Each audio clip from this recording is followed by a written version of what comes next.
Well, speaking of the devil, I guess, here's Senator Lindsey Graham of South Carolina, who tried the House's case against Bill Clinton back in 1998. He called today's historic vote in the House on the impeachment articles, quote, a sad, ridiculous sham in the United States House of Representatives. This needs to come to a quick end. Well, in 1998, as a congressman from South Carolina, he had a very different point of view. Please give us a chance, American people, to document what the president actually did. I know what people want to do with this case. I know they want to get it over. I know many of them don't want the president to be impeached. But I've got a duty far greater than just getting to the next election. Some House members have said, I will not vote for an impeachment. Let me tell you, please don't say that until you understand what you're voting on.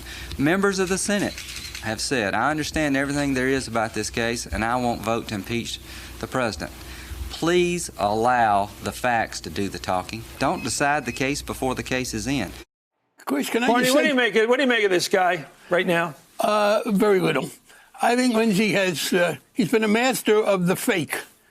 He was going to do this and he was going to do that, and then he never does. He comes out on the right-wing side every time. I have proposed, I've asked the Kennedy Library people whether they have a procedure for rescinding a Profile in Courage award. Apparently they don't. But what you have, and let me just say, and again, let's be clear what's going on here. Yes, you can say there's a duty to ignore politics, but there is one ineradicable fact here.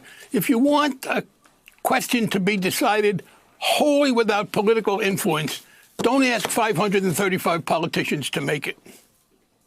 Thank you so much, Barney Frank, and thank you, Ruth Marcus. Your name of your book is Supreme Ambition. It's all about where Brett Kavanaugh came from. Hey there, I'm Chris Hayes from MSNBC. Thanks for watching MSNBC on YouTube. If you want to keep up to date with the videos we're putting out, you can click subscribe just below me or click over on this list to see lots of other great videos.